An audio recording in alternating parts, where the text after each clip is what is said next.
Welcome to the Biz to Biz podcast, your number one source for all business news. Hey, everybody. Welcome to B2B Vault, the Street Smarts edition, sponsored by the Green Sheet. So each month, I write articles in the Green Sheet titled Street Smarts and doing podcasts about these different articles. And today's article is called Recommended Reading, Your Residual Report. And I have a special guest today, Eric Bosti. He's been in the business 18 years. He's the owner of EBA Payments, powered by Evolve. He was living in Orlando. Now he's going to be moving to Charlotte, North Carolina. He enjoys hunting, fishing, motocross. He likes to go to the outdoors, and he loves residuals. Yes, indeed. And he has a great saying, integrity beyond reproach, and governs all transactions, both personal and business, in that matter. So I have my sayings about residual. Figures don't lie, but liars sure can figure. And that goes there into, you go. That's true. Everything, proposals, accounting, residual reports. And I have a big saying. I always say, you have to, people don't always do what you expect. So you have to inspect. Okay. That's right. Eric's been in the business a long time. So, back in the day, we would go to the Green Sheet and you'd have the forums. Did you participate in those? I didn't. Back in the day, I wasn't as savvy as I am now. So I didn't participate in the forums. I read the Green Sheets, but I just didn't participate in the forums. Okay. And today the forum's not really that, it's not used hardly at all. Most of everybody is into, there's probably 3 or 4 very active Facebook groups. Yeah. And everybody goes there and they post the same question across 4 groups, because not everybody's active in all the groups, but you see a lot of questions, and questions are always coming up about commission and residuals and how to deal with that. And I think that it's a kind of a crazy subject matter when it comes to residuals. Yeah, there was just a question in there the other day about when does everyone get their residuals? I'm like, in my head, I'm like, that should be covered in your agent agreement. Yeah, but I mean, I think, a lot of times people get bogged down in like, oh, I just signed up this merchant and they're trying to figure out how much is it going to make a month. Yeah. You got to really try to figure out, like, I try to tell people, you really need like your first 25 accounts, then you need to get to 50, then you need to get to 100, where you're, making money. And like we started a long time ago. So we didn't have all this, cash discount, dual pricing, 0% programs that are throwing off 10, 20 times the normal residual amount. Yeah. Life is good right now. So, there's a lot of agents that go out, they sign up 3, 4, 5 accounts. They're making a few $1,000s a month, and they go into lazy mode. Do you find that? Yeah, yes, I do. Yes, I do. And I tell them, it's like, you guys, you don't know how good you have it.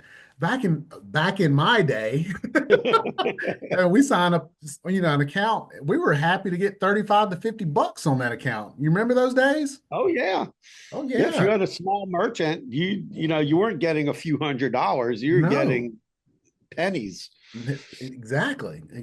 So yeah, like you say, they go out and sign 3 to 5 deals, and they're making $2,500, $4,000. And I'm like, if it's a good size account, and I'm like, geez, you guys don't know how good you have it. But people, I think, need to concentrate on building up a portfolio of businesses and not concentrating on little minutia. Oh, how much is this making? Yeah. Like one of the things, I had a few agents come to me last month and they're like, oh, my residual went down. I'm like, okay, well, we're at the end of the year. Yeah. And you're going to have a trend where people are not spending on their debit card. They're putting everything on credit. So now you're not going to have that, Big that spread. gap, that spread. And, when the economy, and I've been, doing this like you have for a long time, you can see when, as the economy is in a wave, the Durbin debit, whatever, Yeah. although, is going to go down, and debit usage in general is going to go down, and Yep. that is going to affect your residuals. Mm-hmm. Exactly. Exactly. Anyway, and with the coming in at pro business administration coming in, the residuals will be going up. So I'm sure we'll be fielding, questions again, how much is this account going to pay me? And how much will I make on this? And how much will I make on that?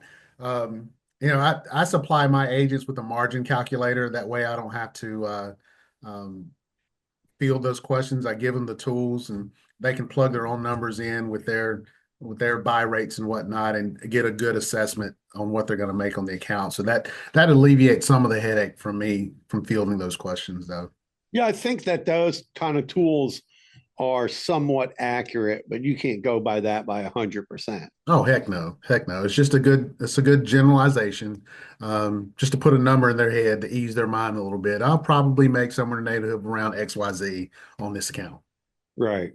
Yeah. One way, like I've told people, is to watch out for. A lot of agents don't read their contracts, Heck so they no. find out like all of a sudden, oh, I signed a paper that says if my merchant doesn't pay their bill, I'm responsible for it, Mm-hmm. and they thought they had no liability, but somebody snuck something in somewhere, Yeah. and It's funny you say that, Alan. Whenever I send an agent agreement out to an agent, I know if they read that contract or not, if they read the agreement or not, based upon how soon they get it back to me. You know what I'm saying? yeah, Sometimes it's within the hour. I'm like, they didn't read that. They didn't yeah, read they didn't read it. No, that. that's why like there's companies that basically take advantage of people with these 4 deal minimums, Yeah. and then all of a sudden, they go to work for company A, then Hmm. they find Eric. I don't Yeah. really recruit agents. So they find you or they find another company, right? And they go, oh, I'm going to go with this company. I'm going to get better mentorship. I'm going to have better products. Exactly. Everything looks better. Then they got 10 accounts over at company A. They stop sending them business. All of a sudden, boom, The your residual residual is stop. gone. Yeah, that's right. Yeah. See it all the time. And one thing I've always told, like I've always used as a checkpoint is getting a merchant statement and Hmm. comparing that to my residual report because Most definitely. you only need one or two, Hmm. to see exactly what's going on. Although I will say, when companies get acquired or like I have one portfolio. It's a crazy story, but started at Imperial Bank of California. Imperial Bank merged with Comerica, later got sold to Global Payments, Ooh, the portfolio. Then Global Payments came to us and said, hey, you have to switch everybody off TSYS onto Global, which at that point in time was next to impossible. We had point of sale systems and all kinds of different equipment that Global didn't support. And we're like, well, who's paying for all this stuff? And then finally, they just told us, like, you guys need to leave. We don't want to deal with this wow. anymore. If you can't put these merchants on global, we're done. Yeah. And Yeah. then we moved our entire portfolio to Comdata. Comdata sold to PAI, and then PAI sold to Clearant. And Clear it. that port, over time, merchants go out of business, merchants sell, merchants form a new corporation, so you Yeah. have to do whatever you got to do. But like it's lived that long since 2001. Yeah, and it's funny. I know it was a headache trying to keep track of your residual reports during that time frame as well. Um, I used to like to get, I used to always ask for the raw data report. I wanted the raw data report, and I would go through it line by line on two or three of my large accounts. Yeah. Just to trust and verify. Trust you, yeah, but I want to verify. And sometimes you would catch, a little error here or there. Sometimes it would be perfect. More times than not, it was pretty accurate. So I've had no issues. I've been blessed. I had no issues with any of the companies I've ever represented on the residual report.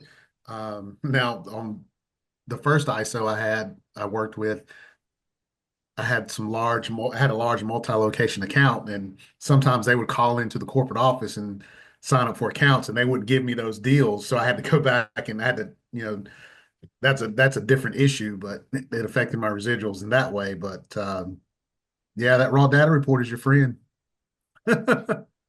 Yeah, you have to, my attorneys used to always tell me, they go, well, all these contracts that you sign with all these companies, they're as good as the person who signed them. And Hmm. I remember in the beginning, one time we signed up with this one company, and actually like a couple companies. One of them, the guy sold his business, Hmm. sold his residual stream. We never found out who bought it, so we never got paid again. Oh, And then wow. another company pulled this, and I don't want to mention names of people because some of those people are still out in our business, and if I ever come across them, it's a big fat no. But they pull a thing where they go bankrupt, and then when they go bankrupt, they sell their portfolio, and then the portfolio is gone because it was sold off in a bankruptcy sale. I don't Yeah, know if you've ever seen that, but I haven't experienced had that. that I had that happen to me actually one time, and the second time it happened, we found out who bought the portfolio, and we're like, "Well, you have the portfolio. We need to get paid." Yeah, They yeah, decided that they were going to pay us because we said, "Well, if you don't pay us, we're just going to go." There was a large merchant, one very large one. We were like, "We're just going to go move that merchant like tomorrow." yeah, And they were yeah. like, They pay "Okay, you. well, we'll come to an agreement and we'll pay you." They better.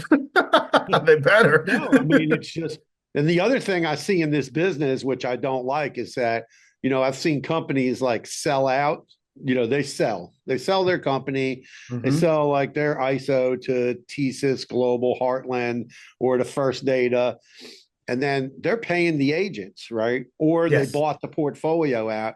And then I don't like it because I've had agents come to me and they're like, I'm like, well, where are you getting all these clients from?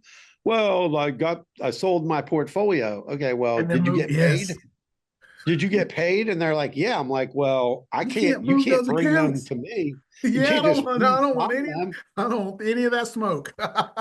Yeah, you got paid, man. Like now it's another story. Like you come to me and you say, hey, I have this merchant, and the merchant needs to buy a new point of sale system. And, you know, company X does not have that, and Yeah, I can't get it anywhere.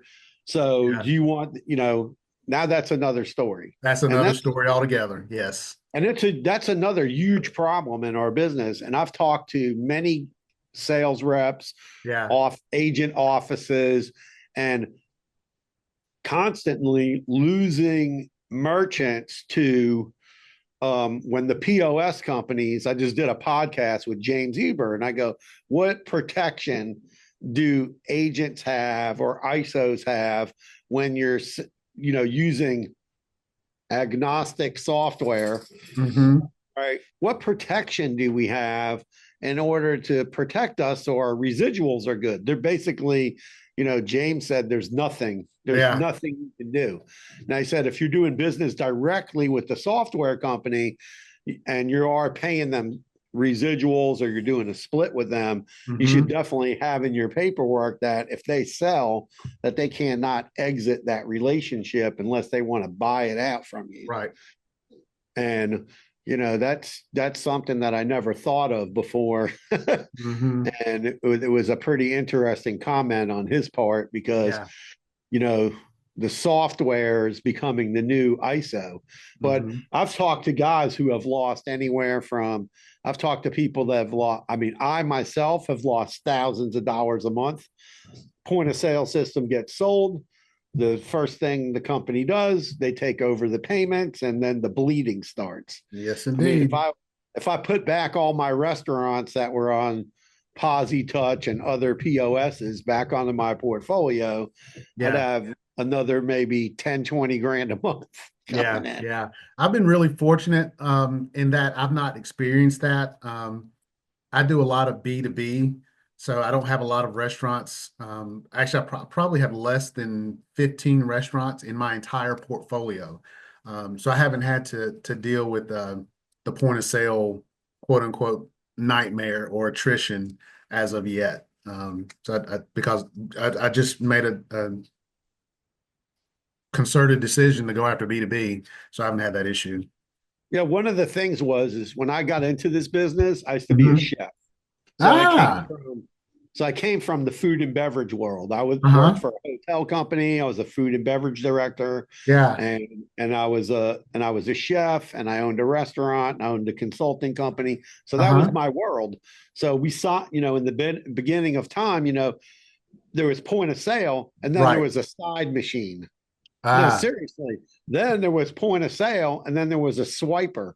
the And when they swiper. had these swipers, they had to put this data cap modem that hooked Oh up to a man. phone line. That's how dated this is, Uh-huh. right? And we had tons and tons of those customers.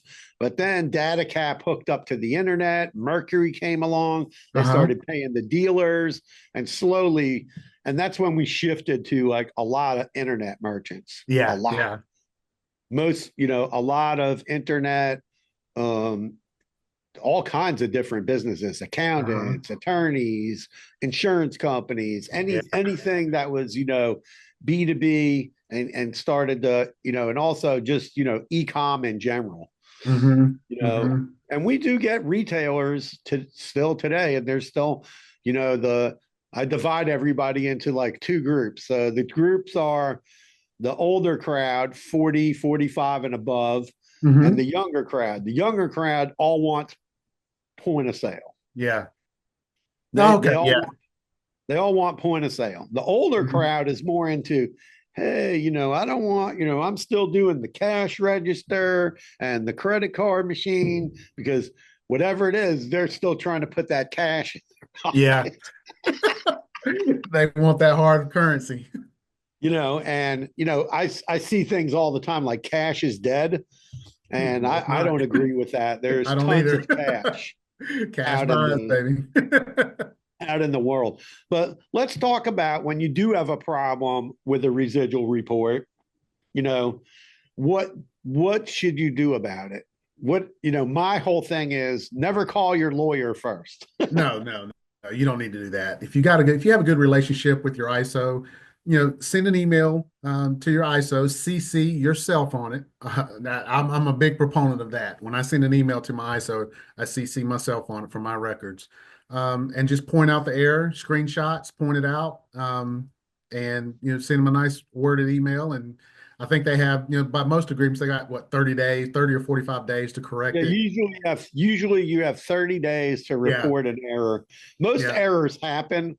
I find most errors happen when there's a sale going, when somebody buys another company. yeah. This is when 90% of all the errors happen. Yeah, yeah, yeah. But if you 90%. send them the email within the 30 days, and they have a 30-day window, 30 or 45 days typically to correct it. Typically it's done. You'll get an email back, oh yeah, I see what we did wrong here, blah, blah, blah. Usually within a day or two. That's been my experience. And the money's back in my account, the correct amount's back in my account. So that's my experience with it.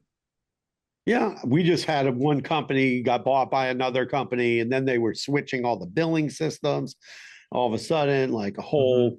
I had like a whole group of merchants who weren't Yeah. getting paid for, and it went on for a few months, and then they finally sent me like they reconciled the whole thing, and I was like, Uh-huh. what is that? I mean, you guys got to show me like what you're paying me, because I have Yeah. no clue what this Yeah. lump sum of money is for. And then they spit out a report, got on the phone with me, and I said, okay, here's my list, now you show me that I got paid. Yeah. They walk you through it. Yeah.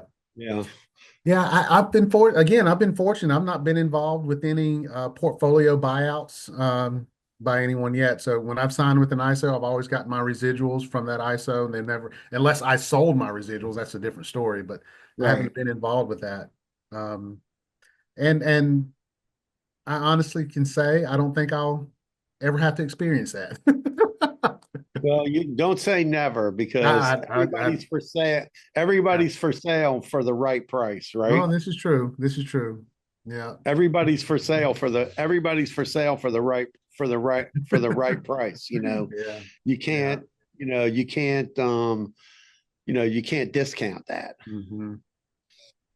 This is And true. it's, but that's all part of our business is, Mhm. making sure, a lot of guys I notice they don't read their contracts. Nope. You need to say to yourself, hey, I'm building a business that I could be making, let's say, 10 grand a month from, $120,000 a year. And Mhm. that could continue for many years. It could be a lot more than that. You could be making $1 million a year Yeah. from somebody.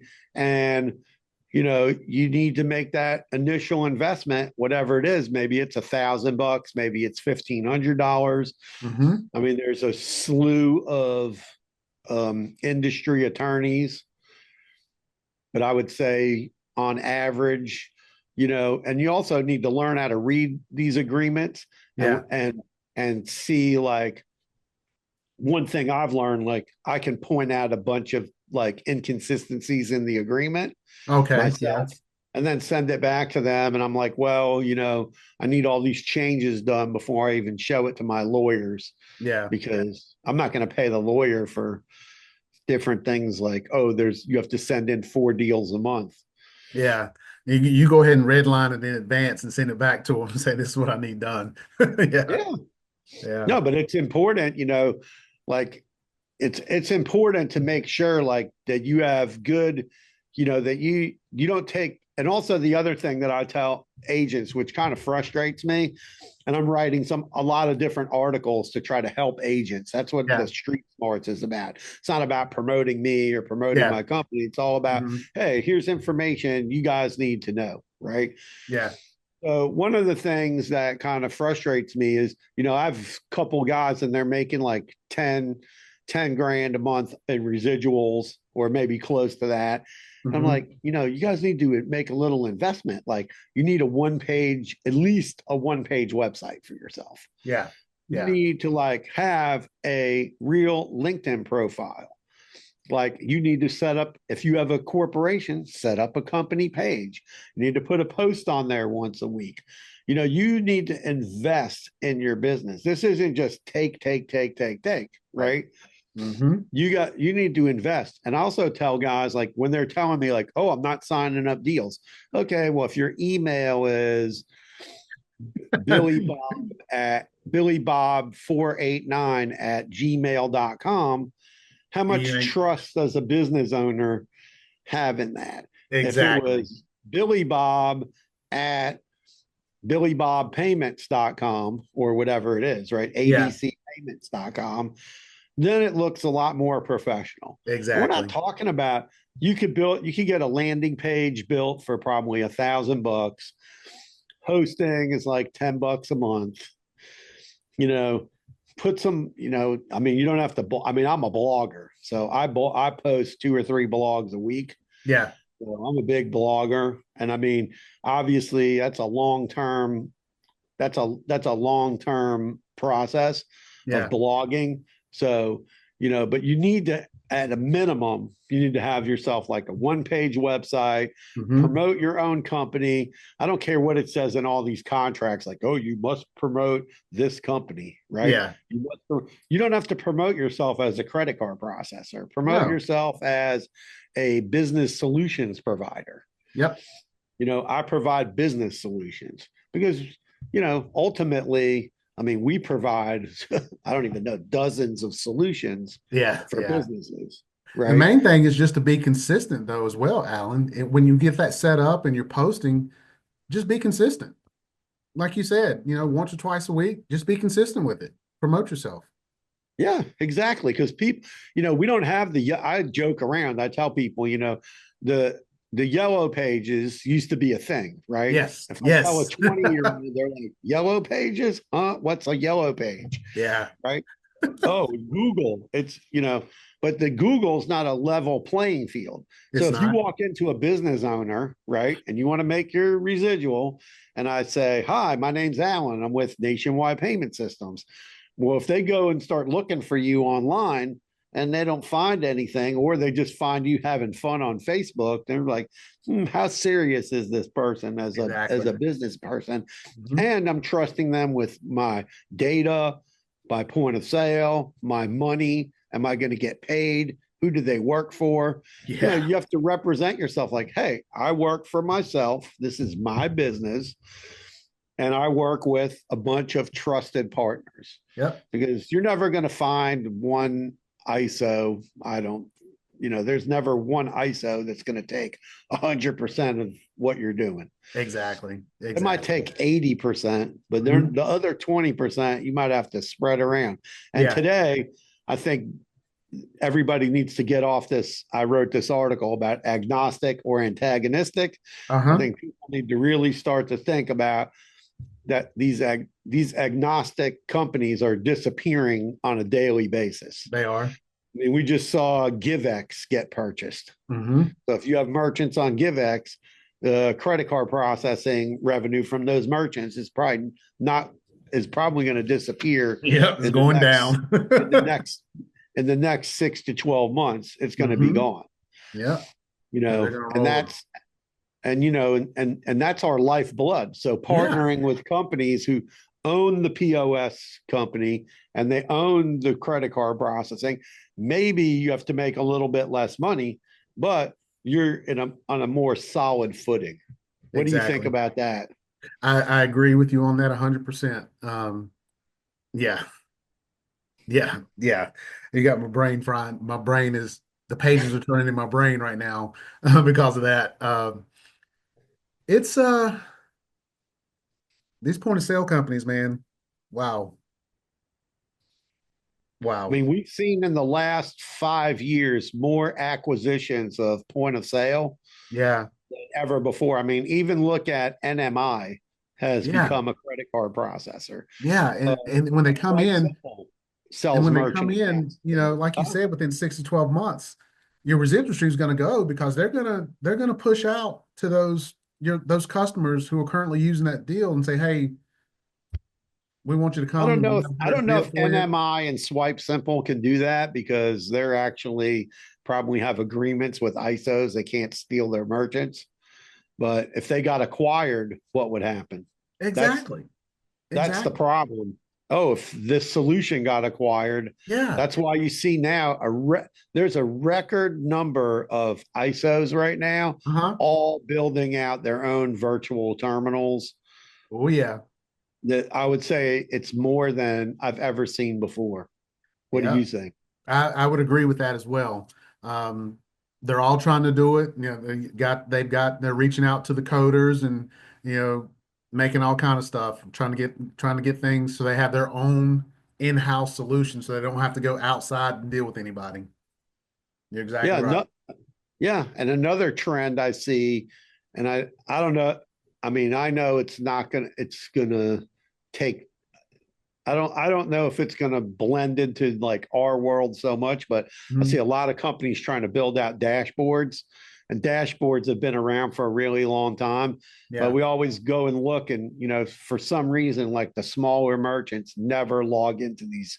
No, they don't. Dashboards. They don't. I want to circle back to something as well. When we were just talking about the companies trying to do their virtual terminals and reaching out to the coders, it's actually going in reverse as well. The developers are actually reaching out to agents. Has that happened to you? The developers are reaching out to you, offering their services to develop, virtual term. Yeah, that's happened. That's a real thing. Yeah, I looked into it at one point to see what it would cost. The biggest issue is the PCI compliance piece. Yeah. That's the main issue. Yeah, and then getting certified on the platforms and whatnot. Yeah, to be PCI compliant can be very, very expensive. That's why point of sale moved so fast as soon as the semi integration was introduced, and you saw companies. I'll mention some names, but they're not even around anymore today. If you look at the landscape of terminals, the two biggest are PAX and Deja Vu. Yes. Okay. The names you don't see Verifone like you do. You didn't. Hypercom is gone. Now there's Equinox, which kind of took over Hypercom. Nereat is gone. The owners of Nereat made Deja Vu. Man, we are dating ourselves. The old Hypercom T7s. the Valor terminal, which is kind Yeah. of an interesting terminal. And but you don't see the landscape has kind of changed, and this semi-integration, moved a lot of people into like, well, now I don't need to certify my point of sale system for PCI. But one of the Yes. things I see a few companies doing right now, which I told one of my partners to do this 5 years ago, Uh-oh. but they finally listened to me. And I said, you guys have your own virtual terminal. You guys need to connect a terminal to that thing. And the actual project just started. Oh, And I nice. think that's going to be like a big game changer for Hmm. them, because that's going to get that's going to do a lot of that's going to do a lot for merchants to be Yeah. able to get that. Once that hardware comes out, they're probably going to shift from what they're doing now to the new hardware solution, Hmm. and then everything be connected into the gateway. Yep. And I think we're Yeah, going to see a lot more of that. I can see that. I can definitely see that. But Mhm. let's just talk a little bit more about about residuals. Do you think it's important? Like to me, I don't really care when that I get paid at the end of the month, and I think a lot of companies do that. When the one of the okay, let me get focus on this a little differently. Okay, everybody's focused on like, oh, what's the percentage of residual? How many basis points am I paying? How many cents per transaction? Blah blah blah blah blah. It seems that the companies who pay like the higher splits pay you later in the month. Okay. Now, do you know, I think sometimes that a lot of companies have got themselves in a lot of trouble when they were giving out 80, 85, 90, 95% splits to agents to get agents to sign with them. And Mhm. then couple that with, oh, we're going to give you free equipment and an upfront bonus Yeah, oh boy, yeah. and all that. And then we see in the on the Facebook pages, oh, so and so just raised all the merchants. So and so just raised all the merchants. Yeah, because they're not making any money. You got to Yeah, they're in the be, hole. They're in the hole. yeah, they're in a hole. And I mean, I've seen agents. I talked to an agent not that long ago. I mean, and we turned them down. They wanted to send us business. But then we were like, okay, well, what are you guys doing? And they're like, oh, well, we lease terminals for $99 a Ugh. month. I'm like, no, no, no. Like, I'm not going to end up like on BBB with people complaining about my company Yeah, because you lease them a $99 200 machine that costs like $250. yeah, that's not gonna happen. That's not gonna And happen. you know the these kind of things can cause reputational risk to Yeah. the sales office or the ISO office where the business is going. So Yeah. you got to be careful. But I think that agents need to start, like, I have companies that I do business with that pay me less money than I normally would get, but they're providing a point of sale system. They're providing all the support for it. They're taking the phone call and training the merchant over the phone, Yeah. which is good for me because then I'm not landlocked to my area, right? I could sell all over the country. And when the person gets the point of sale system, if They they're know in with them. they're Yeah. in Hawaii, I don't have to get on a plane and go there. They're Yeah. going to call the merchant on the phone and train them over the phone. It's a So win-win for you. right. Now I might make less money on the residual side, but I'm not getting phone calls for tech support. And Right. that's kind of like that's kind of been my approach for the last couple of years. And we know that those merchants are not going to be gone, anytime soon because they love their point of sale. Hmm. Not This is like true. terminals. Terminals can be swapped out, you Yeah. know, unless it's a higher risk type of business, then there's kind of less players in that game. Yeah. Yeah. Back to what your original point about the residuals there. It has to be a win-win scenario. It can't be a lose-win, lose being the agent lose, the ISO win, or a win-lose, where the agent wins and the ISO loses. It has to be a win-win scenario. And It has to be a good sweet spot. I know where my sweet spot is for my ISO when I'm dealing with my agents, to create that win-win scenario.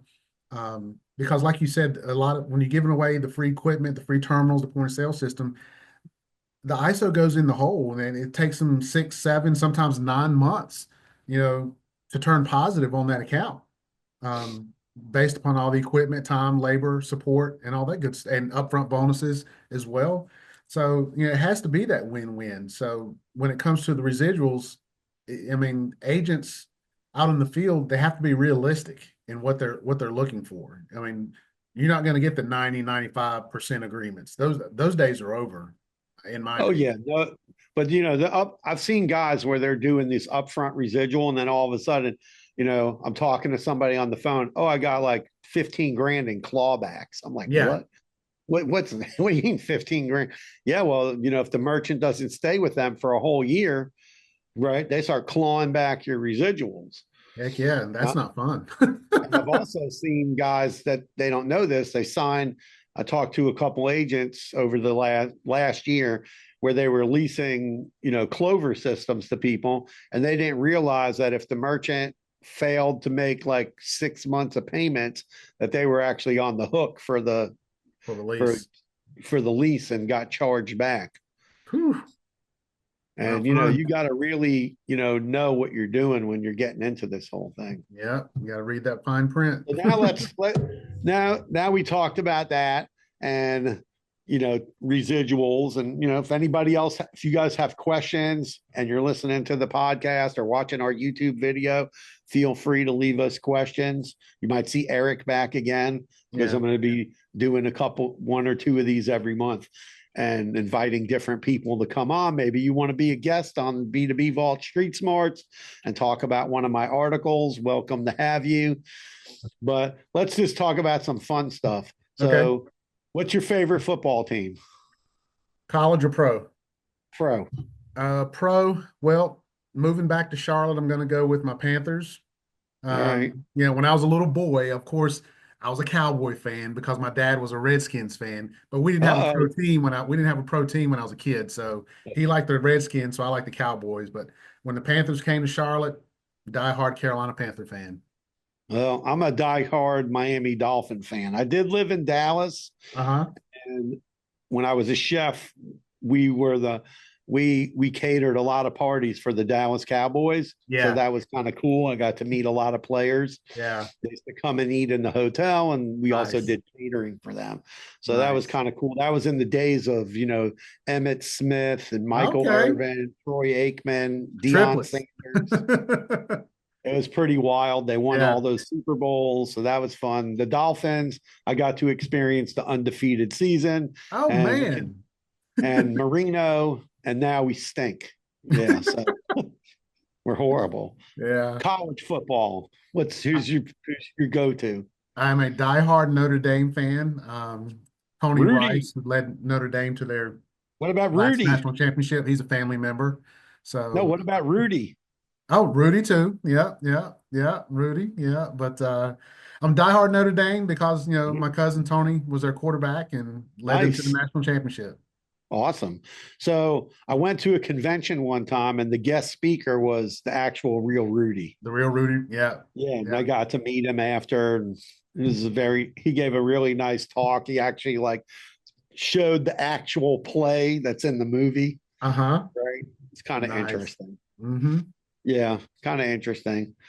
What's your favorite food? Steak.